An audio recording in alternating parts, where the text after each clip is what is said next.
Oh, okay. Well, hello, beautiful.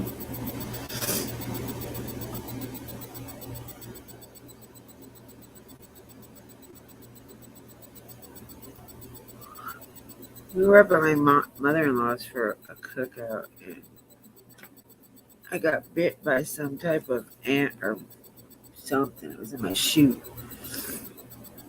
So I took a Benadryl, and I was like, "Yep, I need to go back down to the house. I'm down here at the house."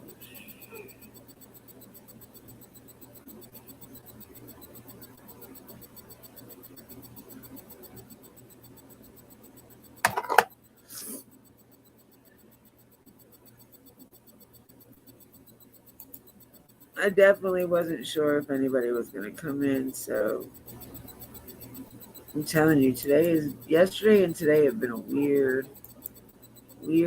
days.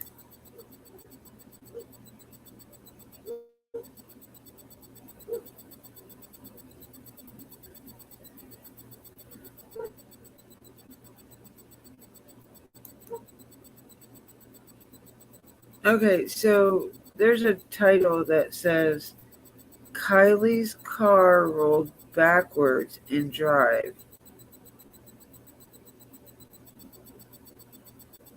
Well, I guess going down a slope, a hill. Um, it's a terror lady. I like her. She's pretty cool. She's from New York as well. Um, but she actually lives in Tennessee. But she's really cool. I like her.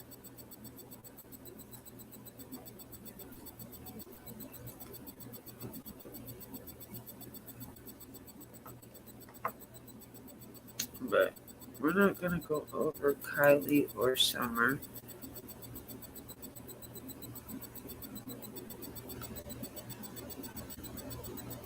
Um,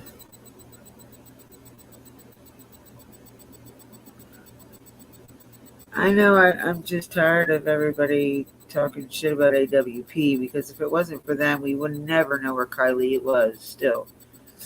Till this day, we would not know where she was if it wasn't for AWP.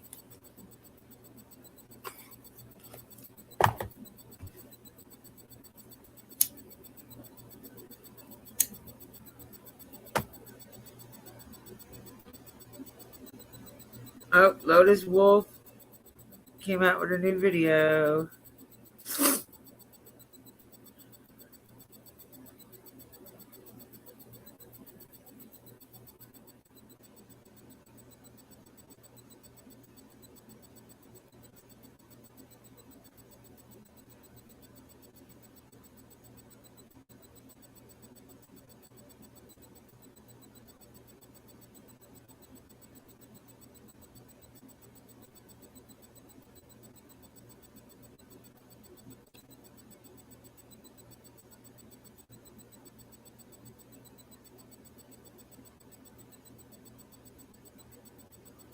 I don't think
watch this one.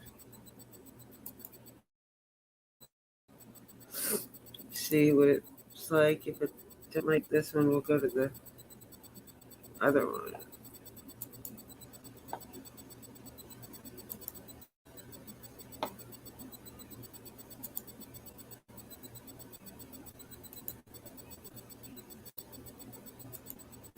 The Kamari Holland case. What is wrong with this world? How can a mother harm her own child? Repeatedly, we have been seeing cases where mother... are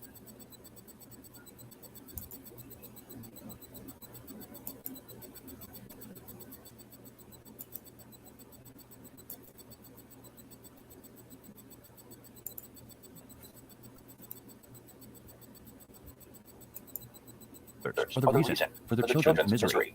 In today's video, we will look at a similar case of Kamari Holland. Hello guys, if you want to learn more about this weird case, then keep watching till the end. Background. This is the story of Kamari Holland and her mother, Christy Sybil. Kamari lived in Columbus, Georgia. She was 5 years old and her mother is 35 years old. Christy Sybil is also known as Christy Hoskins. Her father's name is Corey Holland. Her custody is held by him. Christy has a history of drug abuse. She was not supposed to have the children without supervision. Kamari went to her mother along with her brother on December 12, 2021, and it was less than 24 hours there and the child was missing. The 5-year-old girl was taken by 37-year-old Jeremy Tremaine Williams from her bed where she slept.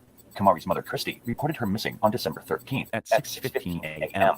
She said that she woke up around 5:50 a.m. and she discovered that her daughter was missing and the front door was open. The Columbus police started looking for her. The missing persons investigation led the police to a neighboring state of Alabama. They suspected Jeremy Tremaine Williams. The Russell County Sheriff's Office worked with the Columbus Police Department to track down Williams to a motel in Phoenix City, Alabama, which is also where Holland's father, Corey, lives. Phoenix City, Alabama is a neighboring town just across the river from Kamari's Columbus home. Williams was staying at the Bumbo Motel on Oatego Road, Phoenix City, Alabama, with his uncle, and they had been there for somewhat of 30 minutes before the police arrived. Williams' uncle has no involvement in the crime. Why did the police suspect Williams, and where did they find the girl? Police investigation. Police had a previous Phoenix City address from Williams. The police went to the house in Phoenix City of Williams on 15th Avenue, 6 miles from Kamari's home, where he used to live, but now the house is vacant. They went there to check, and what they found is disturbing. They found the dead body of 5-year-old Kamari Holland, and there were signs of abuse. The girl was pronounced dead at 11:15 p.m. on the same day she went missing. Her body was sent for autopsy, and it turned out that her cause of death was asphyxiation from a ligature. Oh my God, she was strangled. She was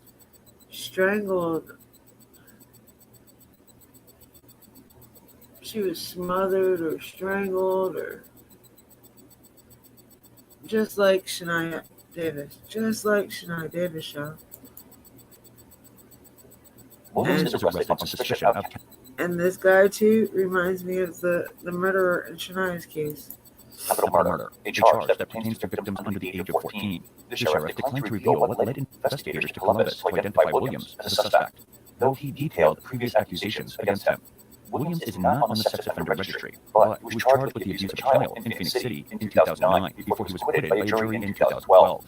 He was also accused of abuse of a child in Columbus, and the status of that case is unknown, and suspected in the death of a 1-year-old in Alaska, where charges were dropped due to insufficient evidence. Williams is charged with capital murder of a person under the age of 14, and the sheriff said that more charges are expected against Williams, to include capital murder during a kidnapping, capital murder during a rape, capital murder during sodomy, and production of child pornography. If convicted, Williams, who allegedly kidnapped the girl, would be sentenced to life in prison without parole, or a death sentence. Authorities in the North Pole, Alaska, have confirmed they have reopened the investigation into the death of Nadia Trinice Williams, the 1-month-old daughter of Jeremy Williams, who died in 2005. Williams is currently facing capital murder charges in the death of Kamari Holland. How was Christy involved in her daughter's disappearance, and why did the police suspect her? The police believe that there are other people involved in this crime. William, an acquaintance of Christy, though not romantically, they have some kind of relationship. The police believe that she was aware and willingly sold her daughter to Williams, who's been accused of abusing children in the past. And drugs may have been involved in the reason and motive. 2 weeks later, a human trafficking warrant was issued against Christy, and she was arrested at about 1 p.m. on Tuesday at the Circle K on Victory Drive by the U.S. Marshal Service. She was charged with murder during a kidnapping, murder during rape, murder during sodomy, and human trafficking. The warrant stated that she did knowingly subject another person to labor servitude or sexual servitude. She was booked into the Russell County Jail at about 5:30 p.m. It is written in the document that she did agree with another person to pay her for having sexual intercourse and sodomy with her minor daughter, although Christy denies and says that she has nothing to do with her daughter's disappearance. In a tearful interview with WTVM before charges were filed against her, Christy said, "I'm a mommy, and I did have nothing to do with this. She was my life, and I lived for her daily. She was my only daughter." Investigators have confirmed Sipple is also facing a failure to appear charge in a separate felony case regarding the chemical endangerment of a child back in 2018, in which she is charged to expose her unborn child, other than Kamari, to marijuana. There is a gag order in both cases, so not much is known about the case. Both Sheriff Taylor and Russell County Sheriff Assistant District Attorney Rick Chansey declined to comment on the Alaska investigation, citing a gag order preventing them from commenting on Williams and the Holland murder investigation. Kamari's burial. Sheriffs thanked all the law enforcement agencies who have worked on this case since Kamari Holland was first reported missing before Christmas. Corey Holland, Kamari's father, issued a statement Tuesday night through a family spokesperson after the mother of his child was arrested. "The amount of pain Christy has caused by ripping Kamari out of our lives will never cease. We are glad to see that she has been arrested. We are one step closer to justice for Kamari. We hope that justice is served. Christy should receive whatever the maximum penalty she can get." He also said that she's a monster. A real mother protects and would die for her children. Christy is a monster. My family and I will continue to wrestle with the loss of our angel Kamari. We will ask that you continue to make your news about her and the justice she deserves. The father says his life is an emotional roller coaster since her daughter was raped and killed earlier this week in Phoenix City. Police say 37-year-old Jeremy Williams is responsible. Regarding his daughter's alleged killer, he said, "You reap what you sow." Kamari was buried on December 23rd by her father and family in Phoenix City. Her mother has not been involved in her funeral preparations and wasn't allowed to attend the funeral. The summary is that a mother has sold her daughter to a man who was previously accused of assault. So guys, what do you think? Did she really sell her daughter? Isn't it a very sad time when a mother sells her daughter? So guys, what do you think about today's video? I hope you liked the recap. If you want more recaps on different murder cases, then please do mention them in the comment box. This is Whew.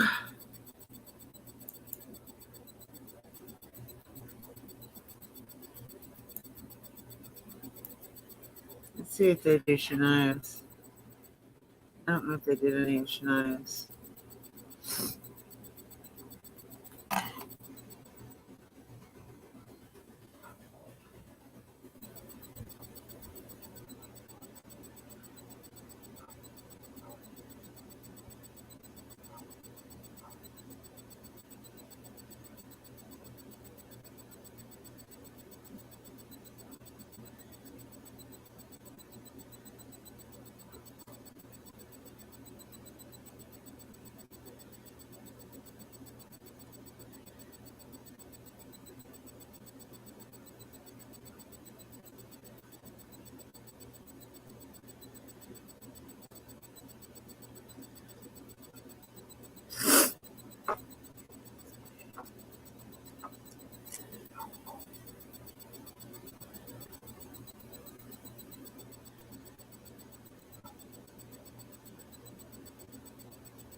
I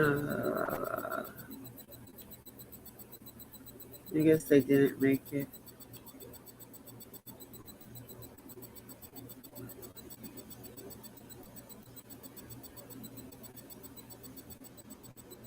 Alright, Al, so that was the story of Murray Holland. Murray Holland. Oh, it's freezing in my house.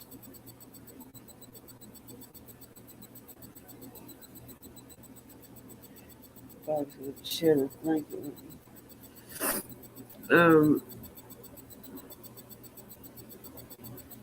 I think I might do one more.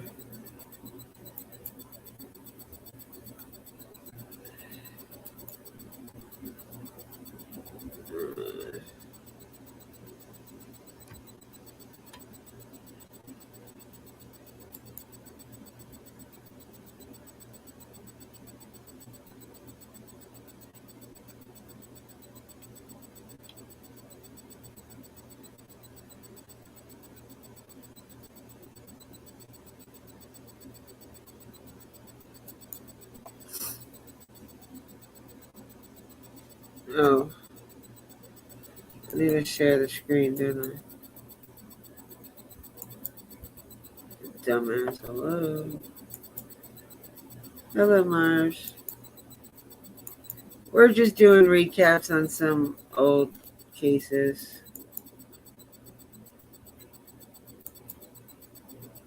Just to entertain ourselves.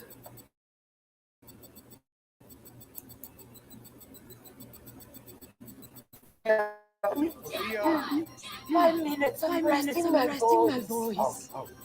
Thank you. Thank you. Take that game break. Download Jackpot Party and play for free.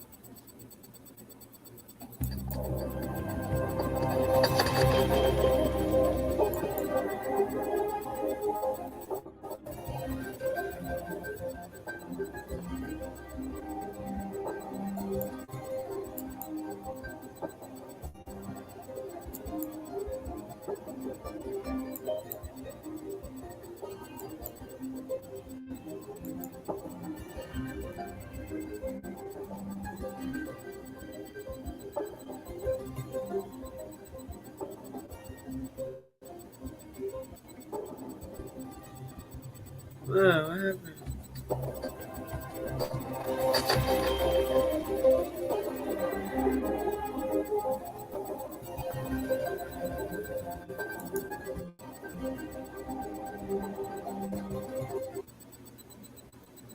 It's like the transcript.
She was beautiful. Her eyes were remarkable.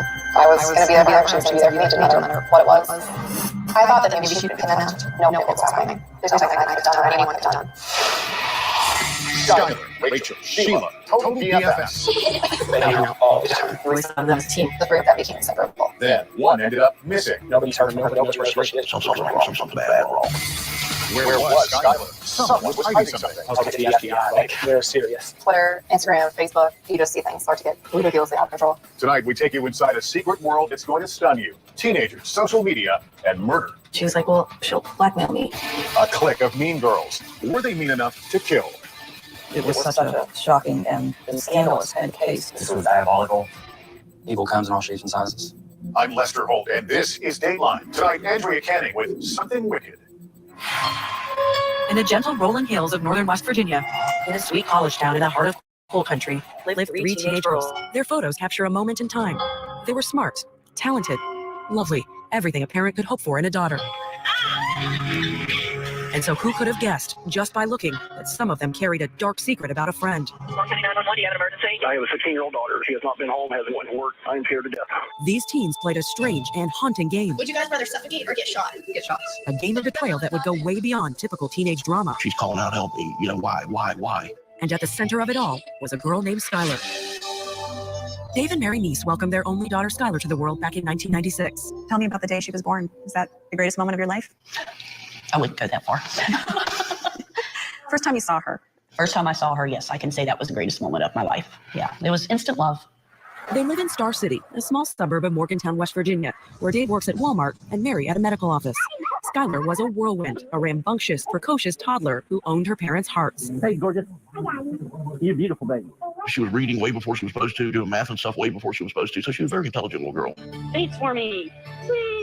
When Skylar started nursery school, she made her first friend, Morgan Lawrence. Morgan was drawn right away to Skylar. Did she kind of light up a room? Oh yeah, she had the giggle and the laugh. The girls' families became good friends too. Morgan's parents, Dave and Cheryl, say Morgan and Skylar were like sisters. What are your memories of Skylar when she was this high? She giggled all the time. It just filled our house. She had the biggest eyes. You just wanted to hug her. They were good girls, got good grades. Morgan dreamed of becoming a meteorologist, Skylar a criminal lawyer. They also had a pact that they would always be there for one another. And you would both be in each other's wedding parties? Everyone has a sister to put in their wedding, and we had each other. As freshmen at Morgantown's University High School, the two girls drifted apart a little. With the new school came new friends. Classmate Daniel Hovatter says the bubbly Skylar fit in right away. Friends came first with her. She was always about hanging out with friends if she didn't have work or school. Soon, Skylar had two new BFFs, Sheila Eddy, who the nieces had known for years, and Rachel Schoaf, a striking redhead with Broadway aspirations. It wasn't long before they were calling themselves the Three Musketeers, and in pictures, they looked the part. They were literally together every second of every day. It seemed like they hung out all the time. And like all teenage girls, they shared videos and photos with each other and online, giving us a glimpse into their world. Skylar and Sheila just having fun. And of course, they occasionally got into trouble, but even then, it was for typical teenage things. Dave and Mary weren't too concerned. She's a straight A student who loves her parents. Did you sort of chalk it up to, okay, we're not thrilled, but she's a teenager? Exactly. When summer rolled around after her sophomore year, Skylar seemed happy. She had a job at Wendy's, which she loved. On Thursday, July 5th, 2012, she came home after work and got ready for bed. She put her arm around her mom, gave her a kiss, and gave her a hug and said, I love you, Mom. She turned to me and said, I love you, Dad. And she went to the room. The next day, Dave planned to meet Skylar in their apartment at lunchtime. He was surprised that she wasn't there. A little worried, he called Mary. I thought she was out with one of her other friends. I figured they went swimming or shopping. Dave called her friends, including Sheila. No one had seen her. Next, he went outside and found more cause for worry. A small bench was tucked near Skylar's window, and the window screen was missing. And at this time, I called her out her cell phone. I said, yeah, you're in trouble. You better be calling me right away. And so I called her cell phone about 10 times. I called Mary again. Again, Mary told him to calm down. She said Skylar was expected at work at 4. I said, we're not going to worry. I'll call them about 10 after 4, give her time to clock in, everything, see if she's there. But Mary didn't get a chance to call Wendy's. They called us first, wanting to know if she was coming to work. Was that a big moment for you? Yeah. A few minutes later, there was another big surprise, a call from Sheila. She said that she had to tell me the truth. And I said, well, what truth? She said, well, we snuck out last night. Mary's heart fell. Skylar had done that once before, gone on a late-night joyride with Rachel and Sheila. That time, they'd been caught for being out after the town curfew. And now here was a worried Sheila, saying they'd done it again. I said, where did you go? Where's Skylar? And she said that Skylar insisted they drop her off at the end of the street so we wouldn't hear her sneaking back in. Now, that missing screen and bench outside Skylar's window made sense. Skylar had put it there to boost herself up so she could get back in, but it left them with a terrifying possibility. My first instinct was someone abducted her from the end of the street to our house. Dave called the police. I have a daughter that's 16 years old. Apparently, she snuck out of her room last night, and she hasn't been seen since. She can get over. I can't find her. Hey, what's her name? Skylar Neese. The niece's world had fallen apart. Their only daughter had disappeared into the night, and now she'd been gone for nearly 24 hours. Where was Skylar? When we come back, the investigation begins, and concern for Skylar begins to grow. Just had this horrible feeling in my heart that something terrible had happened. A grainy piece of videotape is about to give police one giant clue. What can they glean from this? She slowly walked down to a car, and she got in the back seat.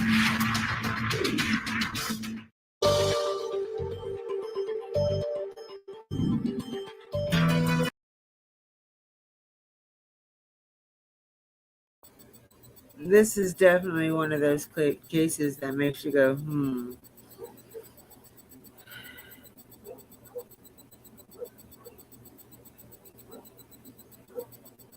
Oh, yeah. Her dad and mom are really sweet people.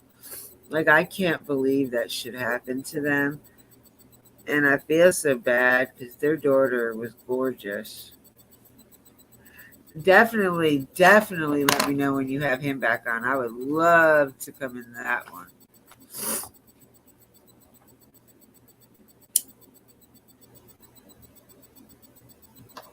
I think she left.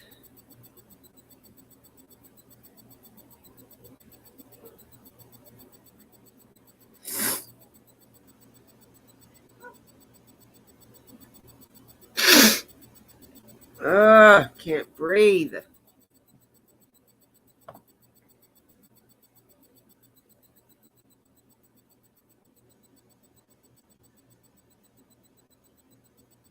Of what happened.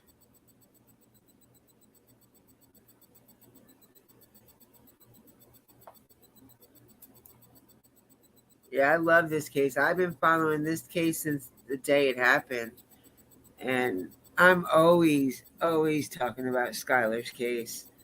I always try to keep it out there for awareness for other children. Like, I've had my nieces watch it because I don't trust a lot of their friends. And I want them to see, like, it's not always the people that don't like you. It could be the ones that are sitting there smiling in your face.